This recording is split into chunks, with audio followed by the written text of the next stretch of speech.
2020 meeting of the Columbia County Environmental Management Council to order.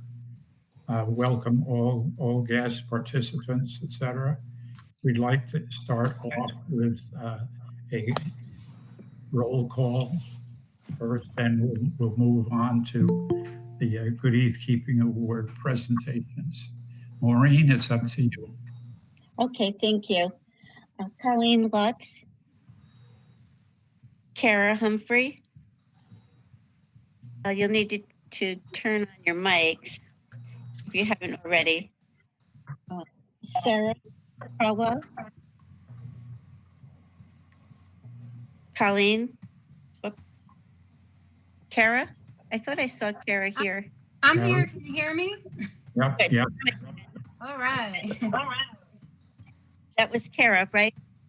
No, Tara with the T. Oh. Oh, we're seeing everybody. This is terrific.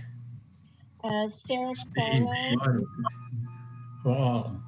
Bob Prusser.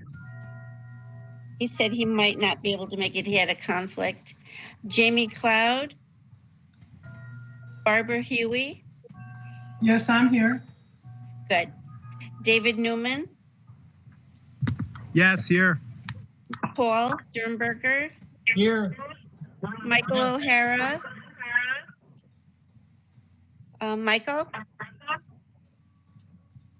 I got you, Ed. Stan, you. Got me. Bruce Schenker. Dan Marcus. He's here. Okay, thank you. Christian. Anna Kadish. Tara Becker. I think I saw Tara. Yep, I'm here. And Gary. Yep. Steve Gavlik. I'm here. Looks like 1, 2, 3, 4, 5, 6, 7. We have 7 members. Oh, Sarah's here. 1, 2, Rick Werwace is here too. 8. Yeah, You got Rick. 8 members. How about Christian? Do you have Christian? No, I don't. Christian, are you here? I thought maybe the Rip Van Winkle was him. Because there's a Rip Van Winkle radio club, so I thought maybe that was him. Maybe he's muted. Oh, Michael O'Hara's here. Okay. So that makes 9. We need 1 more. Can you hear me now? Yes. Yes. This is Christian. Michael? Can you hear me? Glorious voice, soothing, quiet. Oh, is that Christian? Yes. It is. Yes. Okay, we have 10. 1, 2, 3. Good. We're good. Sounds We like have.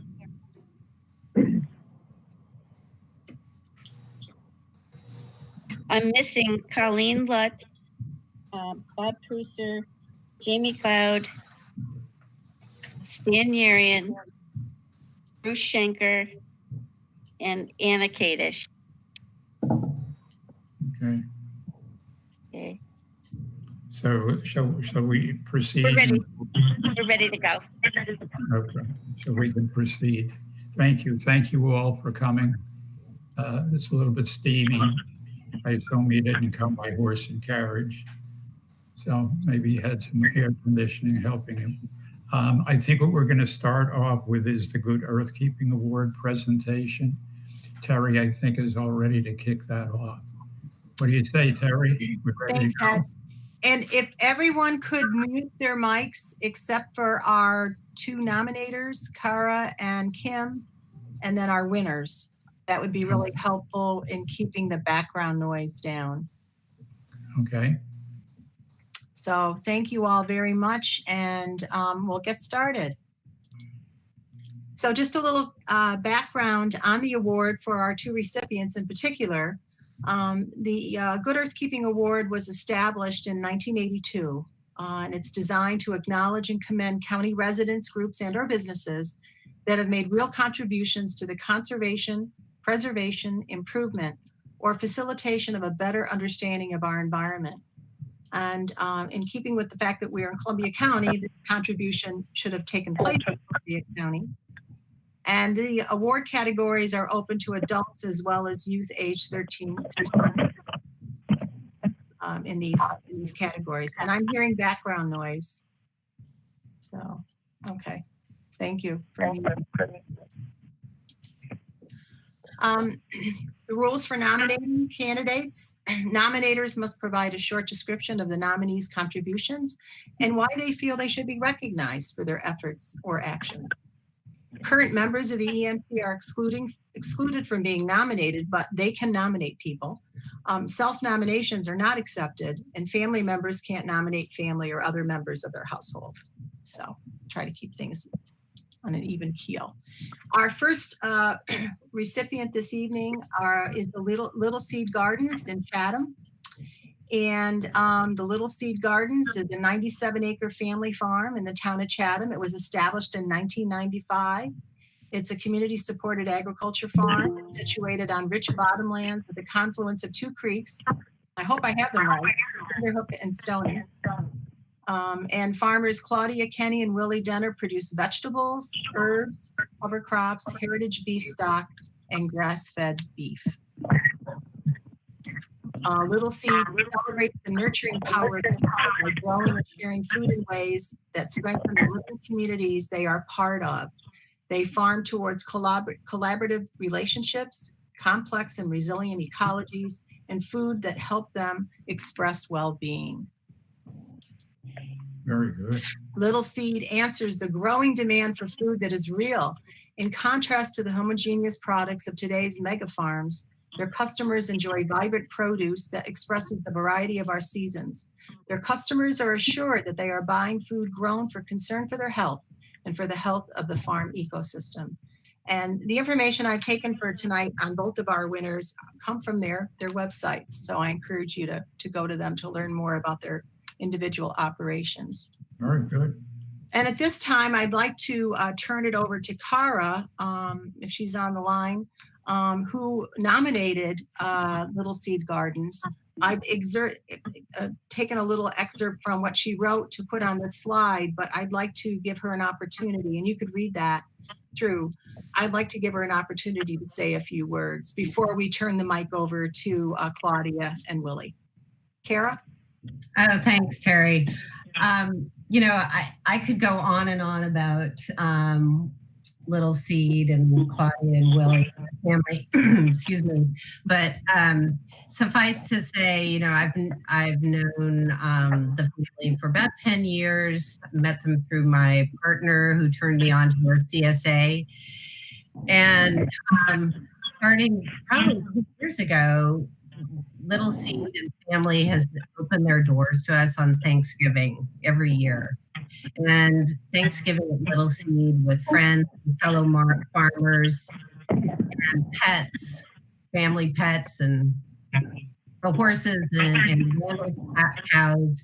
It really puts the world into a perspective that we all are together on this land.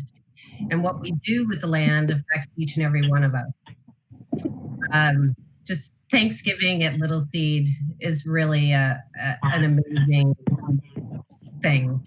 The house is buzzing with friends greeting each other. The kitchens are steaming. The tables are overflowing with purple and orange and green vegetables. And usually as a group, we walk the farm down to the shed where they actually lived once upon a time. The family of 4 lived in this little shed as they were developing the farm. And then we make our way to Willie's homemade igloo-shaped oven. Sharing in the harvest, gazing over the fields at the newly born calf and visiting with these amazing creatures called Suffolk horses makes this gathering really the highlight of our year. Claudia and Willie and family, despite the typical uncertainty of farming, have strive to grow and share food in ways that strengthen our communities. and they're the embodiment of what we probably all strive to be as a community member. They believe in the nurturing power of people and giving back to the land that we call home. Willie and Claudia have used holistic management as the basis of their farming since the very beginning. They've mentored young farmers and offered consulting services as part of the Agrarian Learning Center. Little Seed is in many ways exemplify what we all hold dear. Take care, give back, pay it forward, and celebrate the time we have in this place called home. Thanks. Thank you. Wow. That was great. Yeah. So now I'd like to invite our winners, Claudia and Willie, to say a few words as they accept their imaginary certificate, which I do actually have a certificate that will be framed that I will get to you at some point. But Cara, that was really over the top. Thank you so much. It's That very was so sweet. sweet, Cara. We super appreciate the acknowledgement and you all showing up and offering us this award, especially in deep July when we're feeling fairly battered, as most farmers are right around now with the intense heat and the drought. But we're accepting the reward on behalf of about probably 100 people that have worked for us or with us over the years. And literally thousands of customers that have supported our business. Those are the things that make us successful. So thank you. And it's also community organizations like yours that are committed to trying to support efforts that are community focused, and we're really grateful for the acknowledgement, the effort that it takes to put that together, and the concern that it demonstrates is really touching. well, you're very kindly welcome. And if we all can unmute our mics and have a round of applause for Claudia and Willie.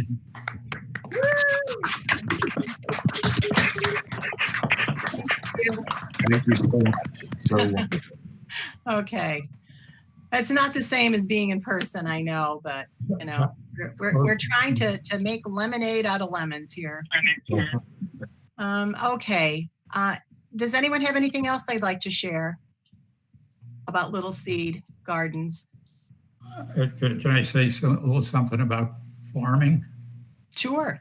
Sure. When I first came to Columbia County, I think I was about 3 or 4. And our neighbors and friends were still farming with horses. Okay. And that has so impressed me, and being around horses has so impressed me that horses became part of my 2 daughters' lives, one of which has continued since the age of 13. She's now in her early 60s. Last weekend, unfortunately, my 2 sons and I cut and baled hay on land that has not been tilled since the early 70s. Long time. So it's been sequestering carbon for a long, long time. The only creatures that have disturbed the soil are the blasted woodchucks that keep generating those machine breaking holes. So, but farming is so important. Oh my gosh, for so many reasons. So thank you very much, both of you. Hope Thank to meet you. one person. Thanks for that touching memory, Ed. Yeah. Okay. Well, thank you. We'll move on now to our next recipient of this year's award, and that is the Chase Home Farm, which spans Ankrum and Pine Plains. And it's a sibling effort. Sarah Chase manages the dairy herd. Her brother Rory turns the milk the cows produce into delicious cheeses. Third generation farmers, their relationship to the land is built on principles of sustainable agriculture. Sarah had been involved with the farm since her childhood. She took it over in her own right in March of 2013. And she began the process of transitioning the farm to organic management and grass-based supports healthy plants that can be grazed by cows. The cows help production, creating active and healthy soil microbiology that stimulates plant growth with their manure, tromping, and pulling bites. And there's a much more elaborate description of that on their website.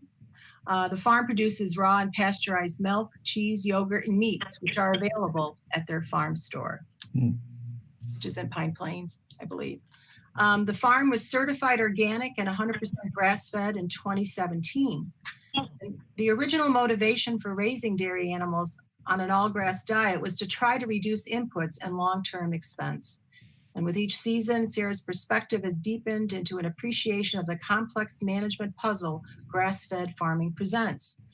And she's working towards selecting for bovine genetics compatible with her management system and the building of vibrant, productive soils using such practices as never using synthetic fertilizer, herbicides, or pesticides, minimizing tillage, which you just mentioned, Ed, and maximizing photosynthesis. Sarah's partner, Jordan Schmidt, has been instrumental in building their home there. In the early years, she grew vegetables and herbs on the property, but has since pivoted to focus on her nutritional therapy practice. She brings her knowledge of the nutritional and mineral requirements of mammals home to help them puzzle through the problems that crop up in the dairy herd. She has spent a decade working with organic farm systems and is fascinated by the connections between the health of our broader environment and the health of our internal bodies. And again, you can get more information about all the work they're doing at their website. And now I'm going to turn it over to Kim Tripp, who nominated them, and I'll let her share her thoughts on that. Kim? Thanks. So, you know, I wrote, there's a quote on the slide, if everything goes well. I'm unfortunately only joining the meeting by phone because of the technical difficulty, so I apologize that I'm not visible. But I think this paragraph really sums it up very nicely, that Chase Home Farm is dedicated to regenerative agriculture, which is a growing approach, if you'll pardon the pun, to dealing with agriculture in a way that not only just takes what we need from the land, but gives back to the land what the land needs to keep giving to us what we need. And Chase Home Farm has been a model in establishing regenerative agriculture in our area. They're not the only ones, of course, but they're doing an amazing job with a dairy farm doing that, integrating the livestock into an ecological grassland and waterway management system, which is so crucial in this day and age, that restores soil and microbial diversity, fertility, and vitality through intensive pasture management in an ecologically viable way and a comprehensive rotational grazing system. That's quite extraordinary. They gave a presentation actually at the CLC office earlier this year before everything was all locked down and talked about some of the computer apps they use and the approaches to managing the rotational grazing system. That was kind of mind-blowing. That's really important to having the land retain that viability. Together, they offer programs, also public programs about the farm's ecological and forward-thinking approach to farming, thereby making an invaluable contribution to the environmental sustainability through agriculture itself and education.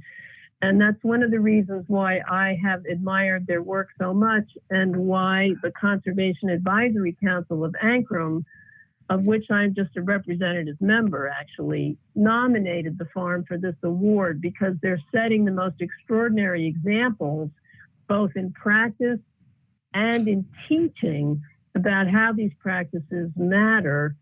And I believe, if I'm not mistaken, that this is the first dairy farm that's strictly a dairy farm itself that's received the award. Terry and I were trying to sort that out, but I think I can get away with saying that, which is quite remarkable because dairy farming is an important tradition in our area for hundreds of years.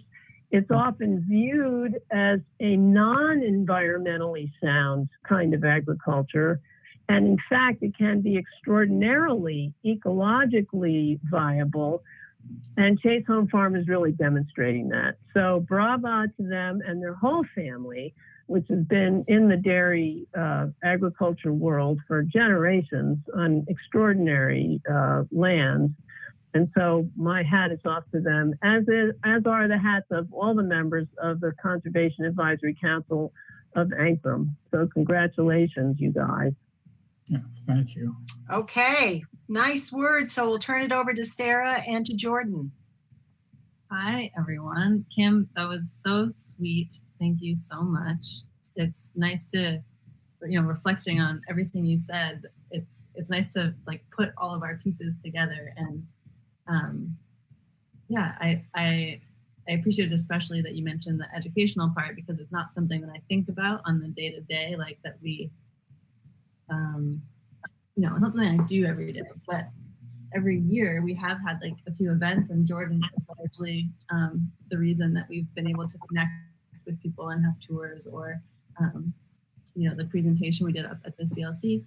But yeah, this is just like really heartwarming to see us sort of laid out in this way, and I really appreciate being given an award like this. Super sweet. We were talking before we got on about how really this feels like, it's very sweet also to be here with Little Seed, but in terms of their Good Earthkeeping Award, we would firmly put ourselves into the hoping to fill shoes and being really grateful for their mentorship in this process. So we have quite a long way to go ourselves, but we've been so thankful for their example and sort of commitment to helping us work through this process too. Yes, we've been devoted mentees of their stream of knowledge for years. But yeah, thanks so much. It's a pleasure to be on here with y'all. Oh, okay. Anyone have anything else they'd like to share before we do our round of applause? Okay. Larry. Yes. Just a suggestion, I guess. I'm amazed all these years I've lived in Columbia County that I'm not more aware of your what I consider isolated farms. And I wonder if each of you could in some way generate some small articles, comments, and come up with a common document that one could distribute so that others could find out about these golden jewels we have in Columbia County. So many people are so quick to turn the fields, the open fields that we till, and replace them with houses or God knows what else. So it's very important that agriculture be successful if we're going to continue the pleasures of what we're surrounded with. So thank you all so very, very much. Yes. I'd just like to echo what Ed said. I have prepared a press release, which will go out to the papers and other media outlets. And I want to list the two websites where I gleaned a lot of my information for tonight's presentation. And I found it was, there's a lot more on there. So I encourage you all to visit both of their sites. And again, I'd like to thank the EMC for sponsoring the award, and the Columbia County Board of Supervisors for their support of this community outreach program, and for the EMC itself. So again, my thanks to the nominators and to everybody that assisted with this evening's presentation. So I'll turn it over to you, Ed, and Claudia and Willie and Sarah and Jordan. You're welcome to stay on with us and learn more about what we do, but we'll understand if you have other pressing things, matters that need to be tended to. We understand, and we really appreciate the fact that you were with us tonight. And again, our heartfelt congratulations. Come on now, we're way too interesting to let them escape. Right? Well, yes, but then again. Yeah, but we all need one another. I guess that's an old saw, but we do. We all need one another so much. But anyway, thank you. And Terry, thank you so much for doing all the work of organizing this event, which you do each year and do it so well, so very well. And Terry and I both mourn the absence of the Columbia County Fair this year, where we can distribute other artifacts or products from Columbia County. So anyway, Terry, thank you so much. My pleasure. You're a wonder. There was an initial agenda I sent out, and then folks suggested that it be modified. So Zero Waste Columbia has been moved to spot number 2. So if we have folks here that are ready to discuss that issue, now's the time. Hi. You guys are going to get sick of me by the end of this meeting. No, never. Yeah, I put the word out that it was going to be an interesting meeting. No, I'm just kidding. Well, thanks, everybody. So I'm here as a member of Zero Waste Columbia, which is a new group, and we would like to introduce ourselves to the Columbia County EMC. And so, you know, we all are aware that we have a waste problem, and it's no mystery that our recycling markets are in utter disarray. And as reform emerges, Columbia County needs to be adaptable and responsive to opportunities as they arise. So enter stage left, Zero Waste Columbia has been born, and we are a group of county residents who are committed to collaborating with individuals and organizations so that we can move toward zero waste.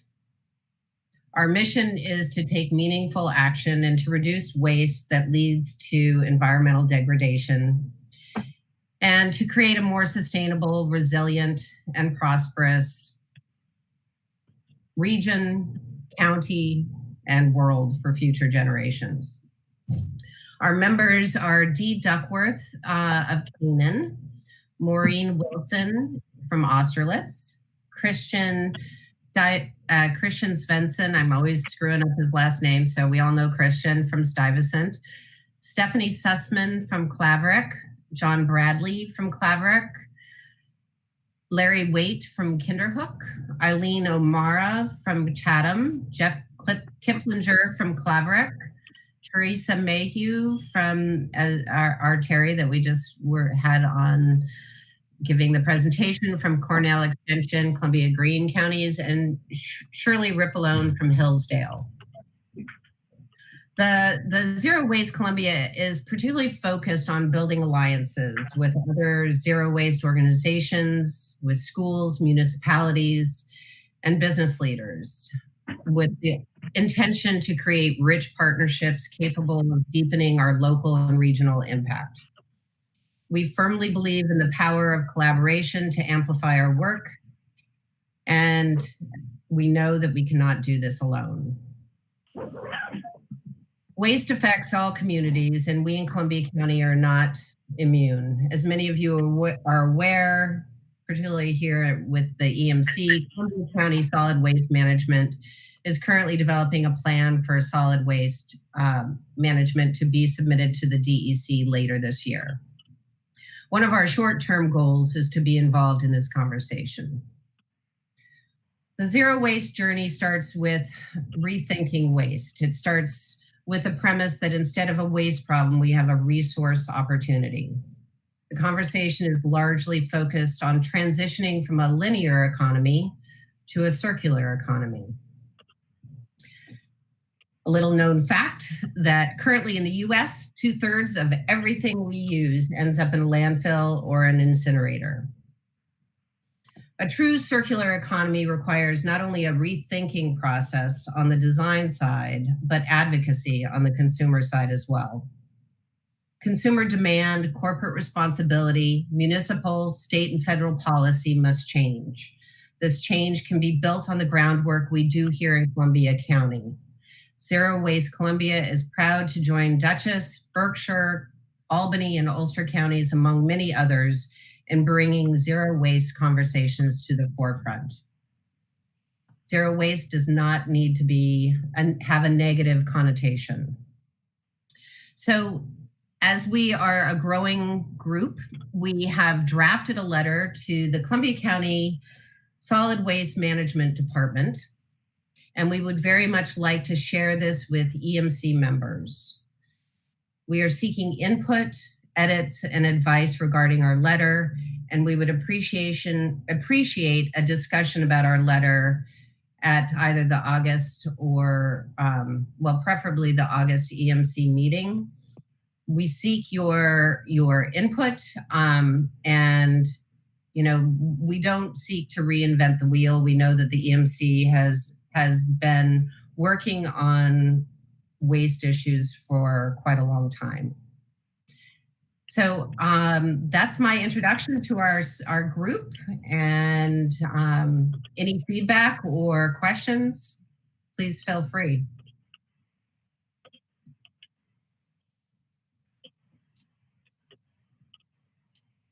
Don't forget to unmute, folks. Well, if nobody has any questions, we will be sharing this letter with all the members of the EMC, and with permission from Ed and the rest of you, we would like to have a forum for discussion and suggestions and start the conversation with the EMC. Kara, I had something. I just couldn't figure out how to get my microphone turned on. Just because I go out and I do a lot of inspections in the restaurants and food service establishments in the county, I can always offer up information, because we get in the discussion of, how are you handling your refuse? Where is it going to be stored? And a lot of times the subject of composting and things like that comes up, and to have some available resources to be able to hand those folks. I mean, the discussion just came up the other day in a place where a woman's opening up a shop, and she's making fresh juice, and she's going to have all this, fruit skins and everything. And I kept thinking of the impact, the horse down at Basilica, but I didn't have the contact in my mind to tell her who that was to get in touch with, because she was very interested in using that in that way and not just putting it in the garbage. So if we had resource sheets that I could offer to people as we're going out, that would be great. Excellent. That's just the kind of input that we're looking for. Again, it's about collaboration and coming together as a group and a community to bring about change. It has to be there's going to be some cultural shift and rethinking that has to take place. And it's more than just the solid waste plan, but this is a starting place for us to build momentum in the county. Yeah. Kara, really quickly, what's the status of the solid waste contract with the county? That came up several months ago, that it was being renewed. Do you know? Yes. Well, they're I don't know all the specific details. Is Christian on the call? I'm not sure. I am. Christian, do you have, you probably answer that? I have, what we learned was that it was only about getting rid of waste, the 1/3 of waste in the county that the county government has anything to do with, and was pretty much at the end of its cycle when we learned about it. There isn't much in it that there is any room for doing anything with.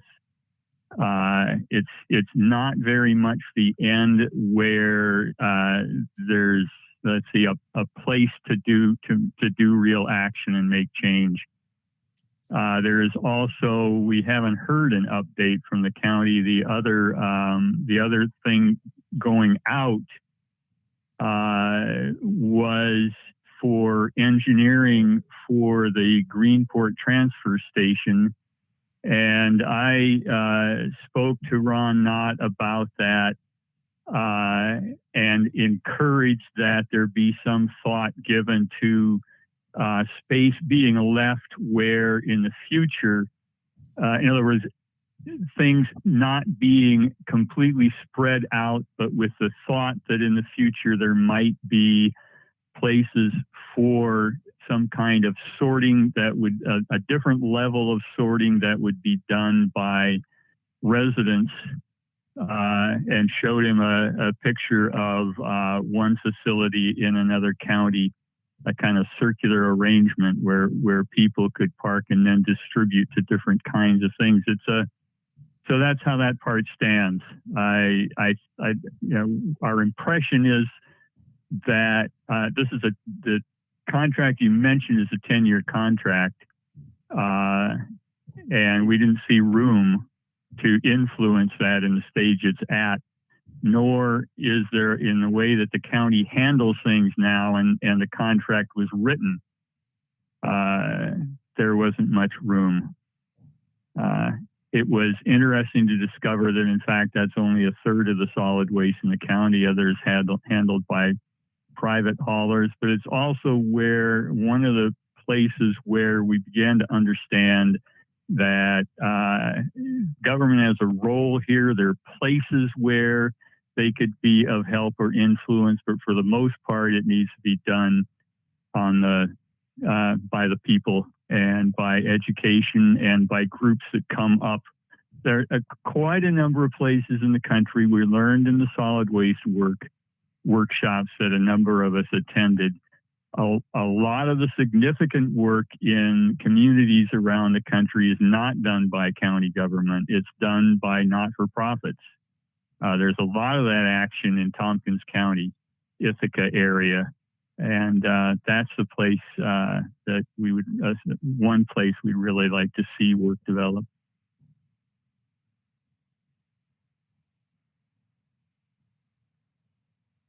Does anybody else have any questions?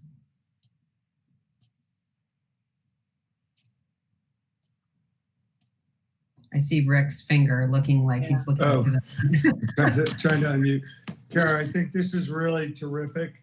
I think it's very heartening because finding out that we signed a 10-year contract for solid waste with the county is disheartening. That's a long time to wait to try to figure out a better company to work with that would be a partner in getting to zero waste as opposed to just, your standard hauler. Agreed. And I'm out.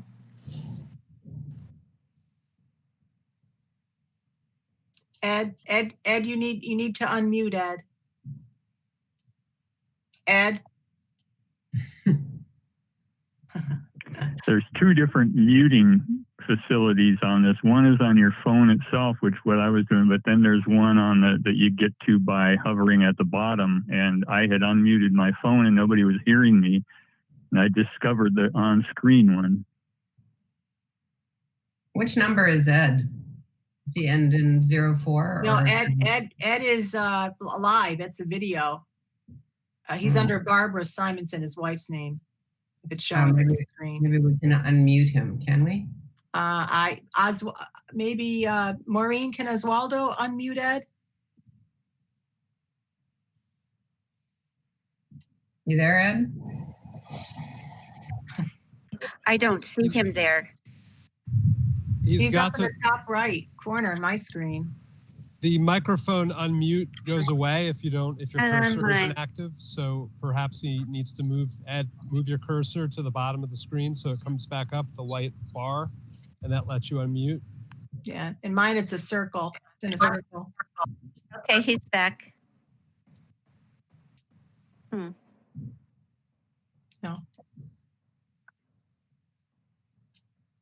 Can someone give him a call, perhaps? Still don't see him. Okay, I'll try to do.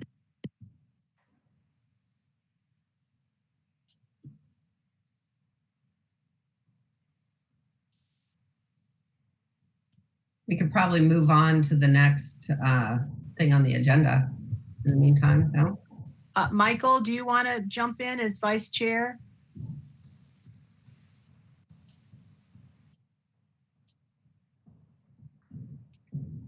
It's climate mark. Okay. Smart, so are we through? Okay, Michael.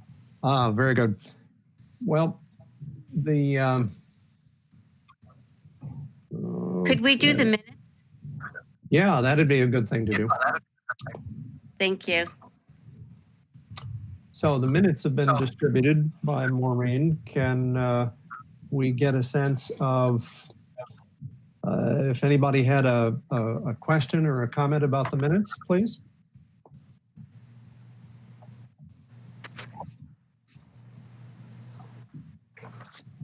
Any notes, questions, comments, otherwise?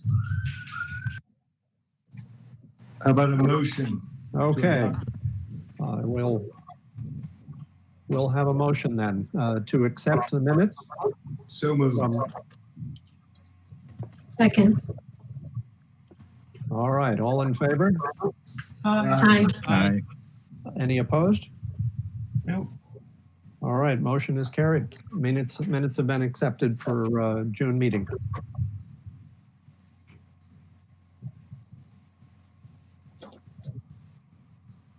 All right. So let's see. Let me change the layout here. Okay. All right.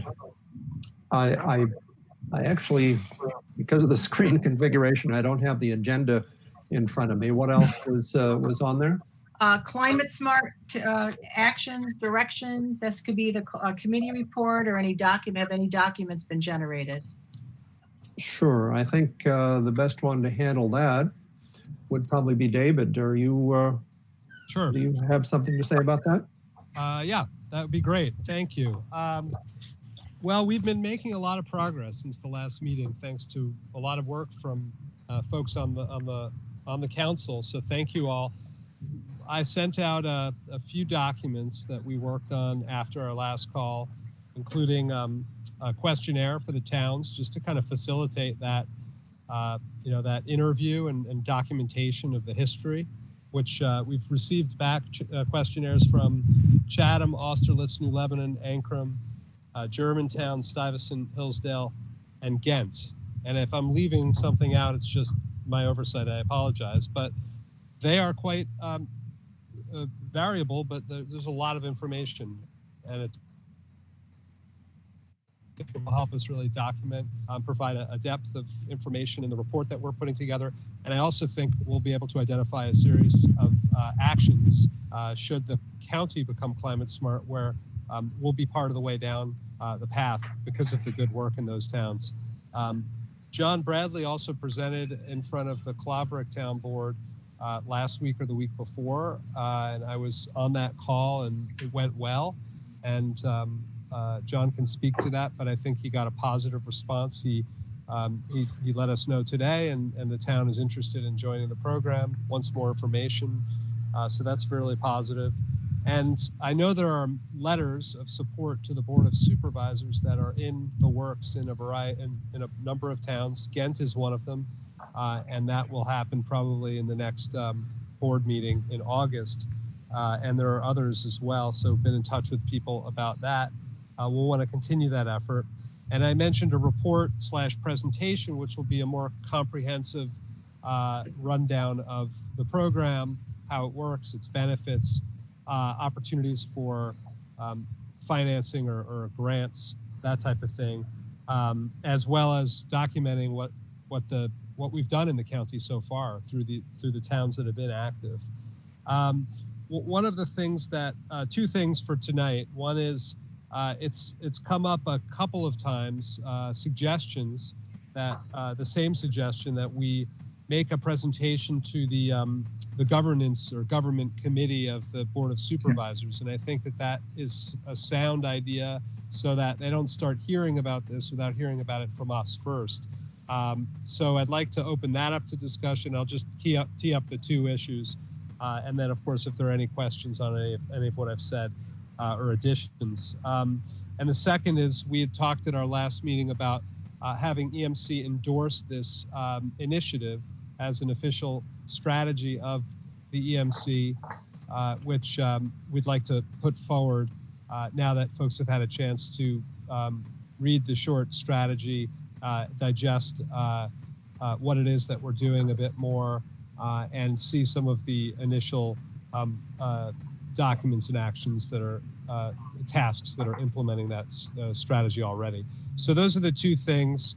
And let's just pause before we hit those two and just see if there are any broader questions or additions. Very good. Do you hear me yet? Now we do. Yeah. I unmuted me. Thank you, Dave. Thank you. I think it's an excellent idea for us to go to, I guess it's the government committee. I think if we plan it well and if we get the numbers there, perhaps we can move them. It's all in the past, it's always been a little bit of a struggle, but let's not think about that. Let's press ahead. So thank you very much, Dave. I'll try to get more to you. I'll try to get you some dates. I know we've got them somewhere. Dates for the next government committee meetings? Is that what you're suggesting? I don't know that you think you can be ready for that. Well, I don't know when it is, but I mean, I think we can be ready in a matter of weeks. The calendar with me. Maureen might. And who's the point of contact, and who should contact them to set this presentation up? I can check on that right now. I'm happy to reach out. I don't have any relationship, really, I think, with anyone on the committee. Perhaps there's another person that would be better to reach out. I think it would be welcome. Well, Patrice Perry would be an excellent resource, and she Great. can give you guidance. Yeah, Patrice is usually our connection. Okay, great. So why don't I reach out to Patrice and talk through what the best approach would be. Patrice is one of the few people who mentioned this as an idea. So any other suggestions or additions on that point or questions? This is such a great initiative, though, Dave. It's been laying there kind of fallow, but thanks so much for picking it up for all those that are involved. There are a bunch of people that have been very active from the get-go, so I just want to thank everyone who's on this call, who's been very engaged. It looks like the next government committee meeting is on August 20th. It's a Thursday. Yeah, that, where are they? I'll reach out to Patrice. Are they virtual? What are they? Of course. Oh, everything is virtual now. I think we need to make it, not wait until September. We should definitely, I'm sure they've heard from someone that, there are folks that are working on this, and it would be really good to get in front of them sooner rather than later. I think by then we'll have we can certainly have a presentation to make the case. And I guess one question is, are there others that would like to participate in that meeting? David, I'm available if you think it helpful. Yeah, David. Yeah, Ed. One of my question was, and you saw, I think, what I submitted. How far afield are we going to go? Are we just going to concentrate on energy conservation, or are we going to deal with other positive environmental changes? Oh, I think if you just look at the Climate Smart Communities program itself, it's pretty comprehensive in terms of covering things like solid waste. So there's a lot of overlap to what Kara presented tonight. There's land use. There's transportation, buildings, efficiency. So there's a pretty wide, there's even things such as comprehensive plans and the business of towns on how they make those as green as possible. So it's pretty comprehensive. And once there's an initiative to, work as a county on various climate projects, and we have an action plan. There's nothing to stop the county or the towns to really focus in on those issues that are most germane, where we can make the most progress, that are most relevant to our particular locality. So it's flexible, and I think it can be as broad as we want it to be. Okay. So It's very self-determined, determinated. That's one of the key features. Is it's not once you sign on, you're not required to do things. You're not told from Albany or anywhere else what to do. It's very self-determined. Okay. Very good. So, Ed, if we're going to go with this program August 20-something to the government committee, I think we want to move ahead and adopt it as a program of EMC. Right? Yes? Okay. All right. I move that we adopt the program as presented by David as an official program of the Columbia County EMC. Can somebody tell us specifically what it is we're adopting? Yeah. Oh, go ahead. Well, I would maybe articulate the rather than the program articulated by me, the EMC is endorsing and supports or urges the county Board of Supervisors to join the Climate Smart Communities program. The language we can take right out of the letter to authorize the establishment of a climate smart task force and funding, depending on funding, hire a sustainability coordinator to work throughout the county to implement a climate action plan. Okay, I think that's general enough. Yeah. I would move that we adopt exactly what David just said. I second it. Okay, folks. And we can, for purposes of the language, so we can put it in the minutes, I think we can look at the model letter that we're giving to towns, which is what I was just paraphrasing, and just simply say the EMC has voted to formally request the Board of Supervisors, et cetera, et cetera. Can I ask a question? Are we allowed to discuss before voting on a motion? Yes. I just have just point of clarification.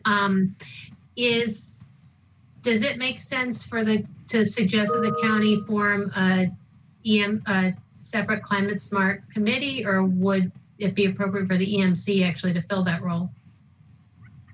Well, the creation of a climate smart committee with somebody responsible to lead it is a requirement of joining the program. Exactly, but I'm just wondering if it could be EMC, it could be the EMC could be deemed that committee. Sure. It could be, yeah. I mean, the term is, I think we want to use as a task force. And the idea that I think we've been discussing was that the task force would be composed of one representative from each town and a representative from a number of partnering organizations, very similar to the EMC. So you're right, it could very well be the EMC that carries out that function, and then we look for funding. I mean, it makes sense to me. We look for funding, which I think I've already identified a couple potential sources, so to support the county in hiring a sustainability coordinator. Agreed. You're going in a greatly expanded direction that I agree with. And Christian? I would like to go back to my original motion and stick with that, with realizing that we have the possibility to carry this in more developed directions and vote on it along the way. I don't know. Anybody else have any comments, questions? Remember, we had a motion on the floor and it's been seconded. Any other comments, questions? Hearing none. All those in favor of the motion, please signify in some way. Aye. Aye. Aye. I don't know how many ayes that was, but Just look for a no. anyway, thank you very much, Rick and Dave. All right, is it okay if we move on? We got Yeah, a lot of other, that was other great. items. And I'll follow up with folks. And thank you all for your hearty participation. Great. Thank you, Dave. Seriously, it's been good. Moving on, solar panels are becoming quite a political issue, particularly when we're hearing developers want to put panels on 500 acres. That starts to get people really riled up big time. So, but it's going on. But there are local installations. If you go north out of the town of Kinderhook on Route 9, just before you get into the Rensselaer County, you look off to your left if you can, and there's a rather large solar panel installation there. It's still in the earlier stages, but it's moving. So, but it's an issue. It's a political issue. So I would argue that point. I don't know that I don't know that I think that there's some give and take with how we obtain our energy, and we can continue to use fossil fuels, or we can manage carefully our lands and allow municipalities to have a seat at the table. Well, they have a seat at the table to allow and to permit development of these renewable energy plants. So there are going to be some people that disagree with, the installations of solar panels, solar farms. But I think by and large, the state is trying to captain this project, which is, has the aim of reducing fossil fuel generated electricity onto our utility grids. That's ultimately what this is all about. There are players, no doubt, and I know them firsthand, corporations that are building solar farms and want to cover agricultural land with solar panels, but it's the permitting process lies in the hands of the municipalities at this stage, and there's multiple groups that are giving advice, NYSERDA included, to municipalities to do this development in a sustainable environmental fashion. So it's not like, it's really from a bipartisan standpoint, renewable energy is widely accepted. So I would that it's not political, as you say. Can I interrupt for a second, Kara? Haven't I been reading, though, that the state, through legislation this spring, something called 40A, has taken over the siting process for any solar farms, like, say, the one in Prairieville, along Route 23. Yeah, that's right. Article 10. Well, that's it. Article 10 is the old one. There's a new program that's been introduced. In any case, it's systems above a certain size. So it's the very large installations that are essentially going to be more managed by the state than they have in the past under Article 10. Which in the case of what we're hearing from the Hectate project in Prairieville, they are using that process, and it circumvents the zoning of the town in order to expedite and expand solar in the state. And whether you agree with that or not, it's important that that the towns can become a party to that process and they can have their voice heard. But it will not be without controversy. So I agree with you, Kara, totally, that we have to generate renewable energy and we have to figure out how to do it. But it's a balance not of whether we do it or not, but just there are certain resources at stake in certain areas that will be much more sensitive than other areas. There's certain land that we have to be that's more suitable to that than others. So, for example, with the Hectate project, there's quite a bit of wetlands and other sensitive habitat. It runs within a kind of an open agricultural part of the forest corridor throughout that runs up and down the county. And I know that CLC is planning on being part of that process, bringing information to it to make sure that the resources that are there, the natural resources that are there, are accounted for fully, and that the plan adapts to, if it does move forward, in the most sensitive way possible. So I think it would, for those of us that recognize that we have to be moving forward with renewable energy full speed,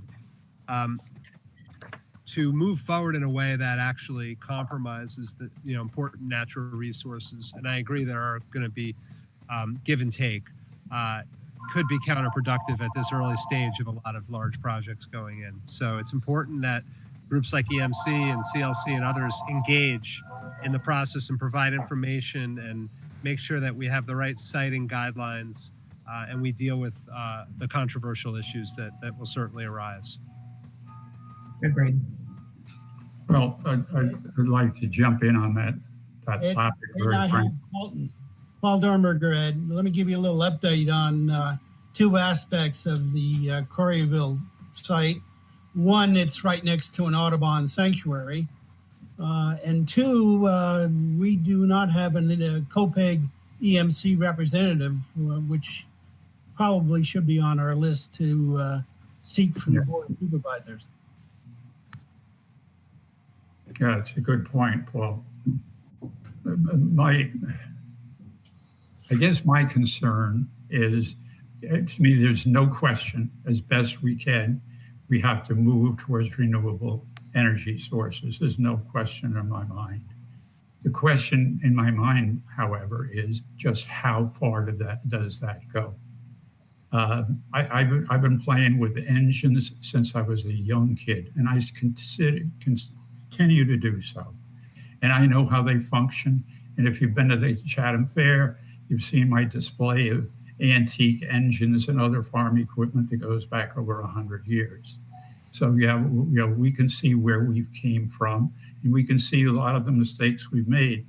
And I would suggest, particularly with coal, that there are some forms of transportation, I would submit, that are very difficult to, I use the word fuel, with renewable energy. And look what's happening now with respect to lithium. All of a sudden now we're concerned about where we're going to get lithium for batteries. And how does that impact the fields and the growing fields and so forth? Who even knew what lithium was before we heard it on TV or the radio? So I think there is a limit, Kara, I really do. I don't think we're ever going to go 100%. I don't think that's going to be possible. But it's a good goal, okay, to move in that direction. That's my opinion. Any comments on that? I was just thinking of considering land use when they want to put these installations in. There's so many brownfields and, land that's already been rendered unusable from other past industrial pollution or whatever. And there's so many capped landfills that land could be utilized and repurposed for renewable energy, whether it be wind or solar.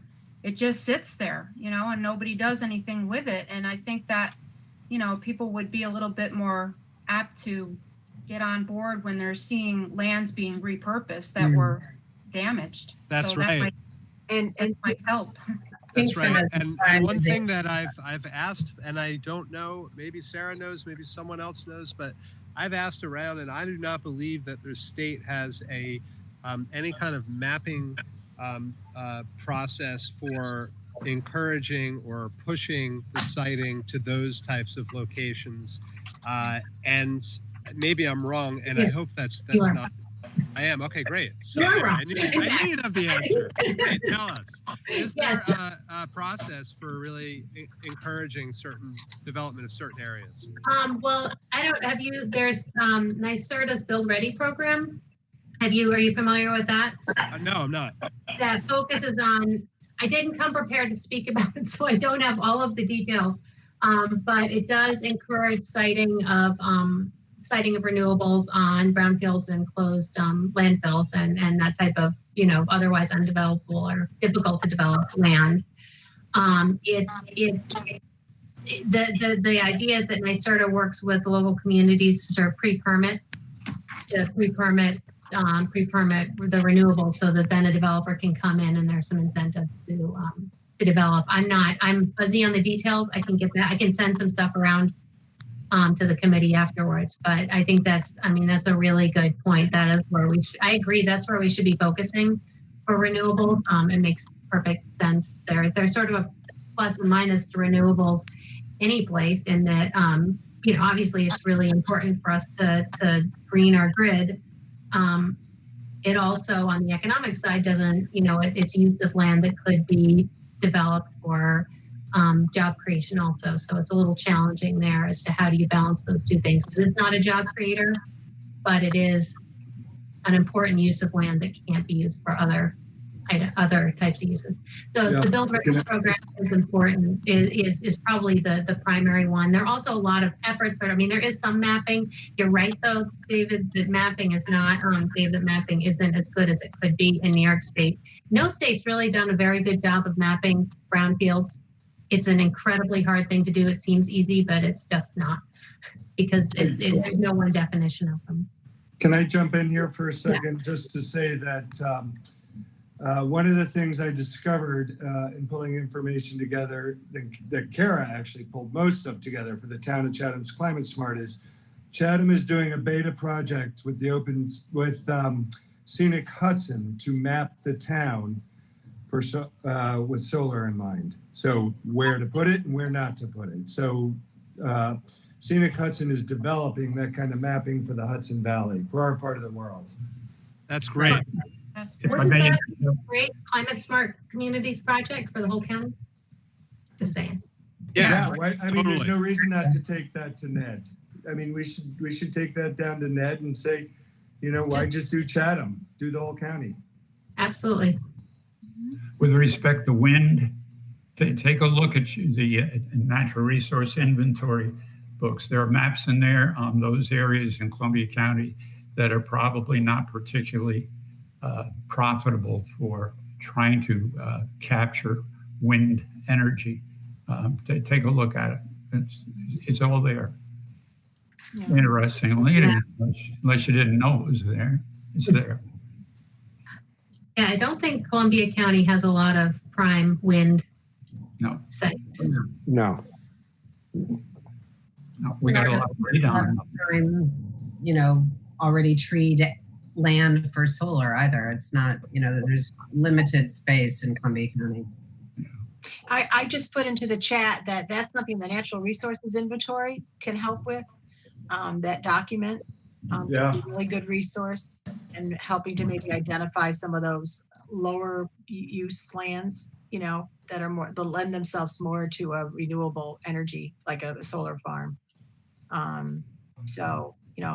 I just mentioned that, and it's further down on the agenda too about the NRI. I do have an update about trainings.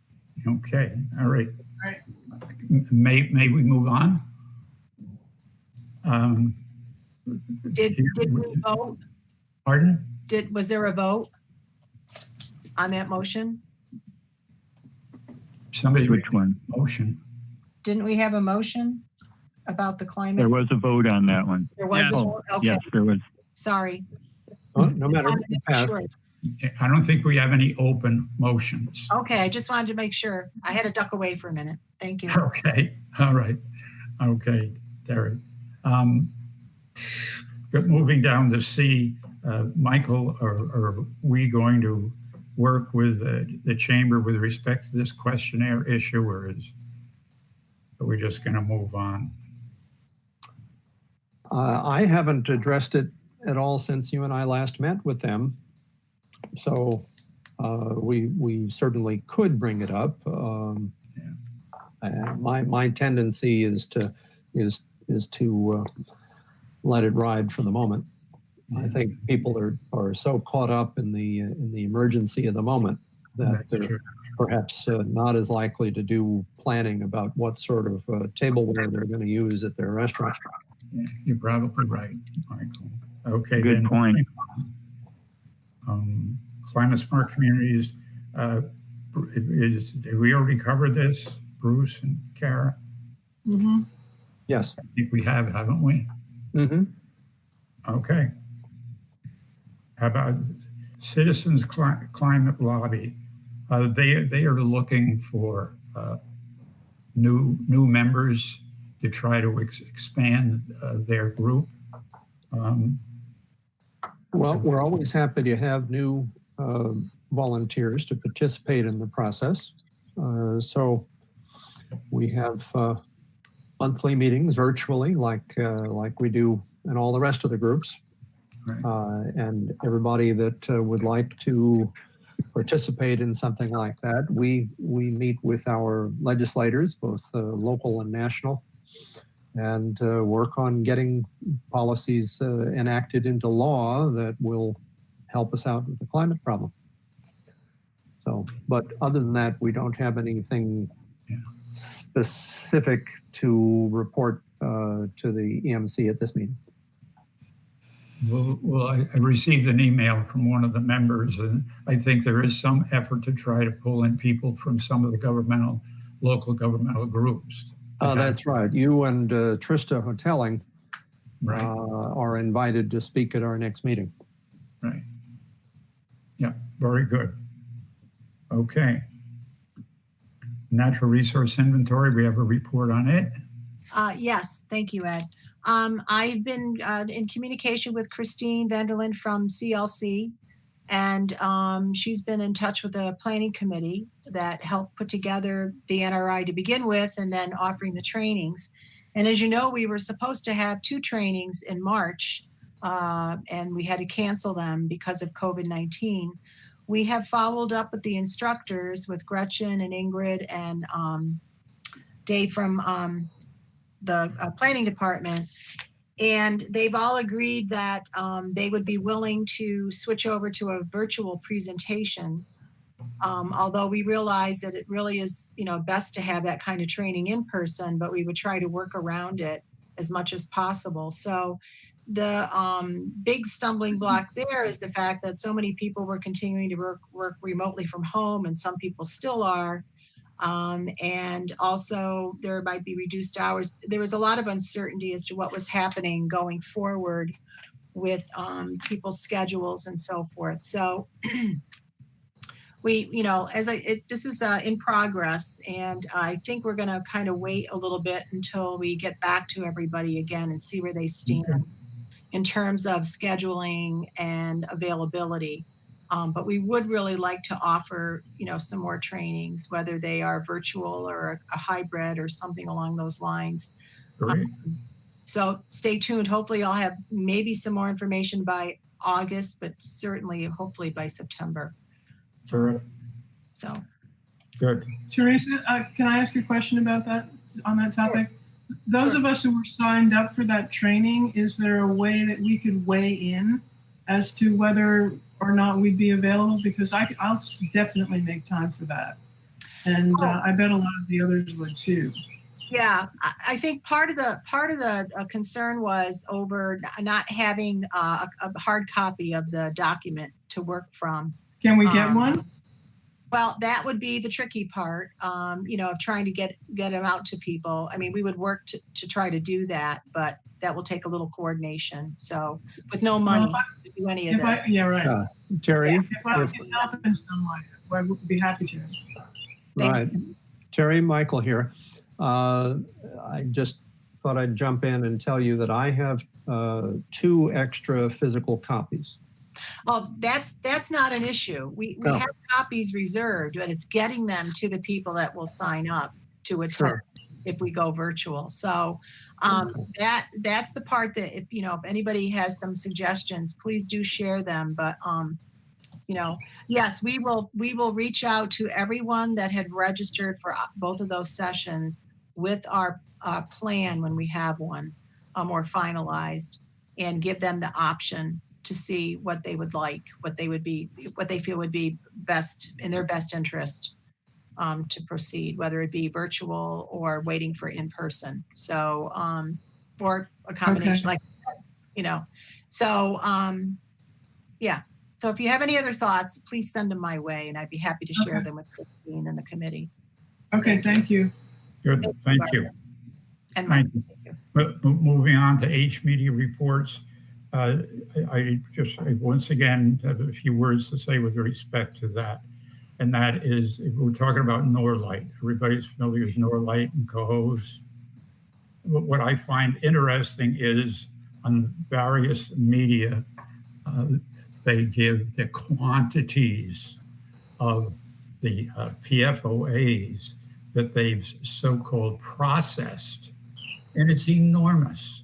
So if you want a reason for us to exist and other environmental organizations like us to exist, look and see just how great the protection is that we currently have, very frankly, from organizations like DEC. How many miles is DC office away from the Norlight plant, right? Is it 100, 200, 300 miles? Oh, maybe it's 12, right? It's a short, darn distance. And for them to be processing those substances that we expect them to pyrolyze them through high temperatures. Well, what are you going to get out of a compound that's made out of carbon, fluorine, hydrogen, and oxygen? What are you going to get out of it by pyrolysis? What are you going to do with the fluorine? Come on. Fluorine is a real noxious substance, right? Think of the ozone layer, all right? Anyway, we need us, is my point. So does the general public. They need us big time. But anyway, that's my soapbox for today. Thank you. Columbia County Health Reports. Tara, you're still. So actually, Ed, before you do that, I just want to, I'm sorry, Ed, before you do that, both houses of the state legislature have passed a law outlining what Norlight is doing. It's sitting on the governor's desk, and maybe all of us should be telling the governor to sign it. Yeah, it's a good point, Rick. But I'm sorry, how did it have to get to this point? Okay, I'm sorry. Corrupt. Tara. Well, I went and checked the nurses' whiteboard so I could give you the current stats. We have 9 active cases in the county right now, 24 under precautionary quarantine. No, 24 under mandatory quarantine, sorry, and 8 people under precautionary quarantine, which we have to go out and ride around the county and check on these people every day to make sure they're staying home and staying put. The county's unfortunately had lost 37 of its residents to COVID-19. Luckily, there haven't been any more deaths since the earlier part of June, so we're holding steady at 37. There were 51 cases in Pine Haven and 12 deaths there, 142 in Barnwell. They were hit very hard, 20 deaths in Barnwell Nursing Home. Livingston Hills had 2 cases and they had no deaths, and they were able to contain the spread, so that was good there. They've tested 17,321 people in the county. There have been 477 total positive COVID cases in the county to date. Right now, there's 4 people hospitalized. They're up in Albany, 2 in St. Peter's, 2 in Albany Med. 431 of the people have recovered that have gotten COVID-19. So we've had a couple scares recently. There was a migrant that tested positive in one of the migrant labor camps, and of course they live in a communal setting. So they've tested 14. I think there's 11 came back negative and 3 are pending. So they think this person was on the tail end of the virus, maybe when he came back onto the farm. So, and then there was a food handler who tested positive. So, you know, that's another concern because they're serving the public and hopefully they're wearing a mask. In this case, they assured that they were wearing masks. So, you know, we're getting complaints daily from, there's a state website where people can report places where the people aren't wearing masks or not wearing gloves. We're finding that, you know, not a ton of places, but enough, and we have to follow up on them. So it's been a trying time trying to help, you know, establishments that have been closed, offering, you know, payment deferrals for permit renewals and anything that we can to assist businesses with how to navigate this new normal for the time being. You know, and just trying to lend what knowledge we get as it comes. And, you know, it's been difficult, but everything that we normally are doing this time of year is, you know, not happening. The fair and the festivals and things that normally keep us busy, the children's camps, the overnight camps have been closed. There's a couple of day camps operating. I want to say I can count them on one hand. I don't do all of them, but they're not many. So summer is different this year, but, you know, we're just navigating our way through it as best that we can. We had some COVID cases with our own office building. So we get our temperature checked twice a day and we wear our masks 6 hours a day. Tara, thank you for everything that you and your colleagues are doing for us. Thank you.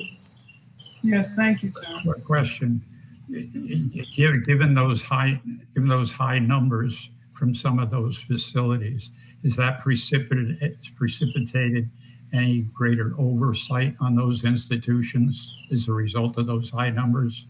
I hope so going forward. I had come up with a document that I think had come out in like 2005 or 2006 that was put out by the Federal Health and Human Services Agency, and basically it was about specific to nursing homes and are they prepared for a pandemic and the need to have a comprehensive plan where it's not just, you know, what they're going to do during a pandemic, but how are they going to work with other facilities if they get pressure to take, you know, patients who are infected back into their facilities, because the hospitals, you know, if they become inundated, they don't have enough beds, there's going to be pressure to take patients back. So I don't know where the ball was dropped there, but, you know, that should have been in place already. So hopefully going forward, you know, they'll you know, come up with a better plan in that respect, or maybe look at the ones that they already had. And, you know, nobody really saw it coming. They had a few months to know it was on the way, but for some reason it just, you know, people weren't ready. And we've been training for a pandemic since like 2000. They always said it would be an avian influenza, not something like this, but they said we were about a decade overdue for a pandemic. So people like me in public health were like, it's any time now, you know, but, you know, it's one of those things you don't ever think it's going to happen until it does. So it sounds to me like the people who are responsible for the care of those people didn't have much of a foresight with respect to the future. Yeah. That may be a little harsh, but there's a lot of change in the administration, and, you know, a lot of nursing homes are being sold, and, you know, the county had sold Pine Haven a few years ago. So there's a lot of turnover in that industry too, and I think that makes it more difficult to have, you know, solid plans that people are aware of and trained. There's just a lot of turnover. It's difficult, but, you know, they've got to do better going forward for sure. Very good. Well, thank you, Tara. You're welcome. Any members' comments? Paul, Rick, Barbara, whoever's left? I've got nothing for you, Ed, except I thought this was a very productive meeting. Yeah, thank you. Thank you. Thank you, Dave. Thank you, everyone. Good job to all. Thank you, everyone. Thanks, everybody. Thanks, Yeah. everybody. Try not to melt. Bye. Thanks, everybody. Watch Stay out, well. watch out for heat stroke. It's real. Really. It's real. Yeah. Take care. Thanks all. Bye. You have a good Take care. night. Yes, you could. Take care.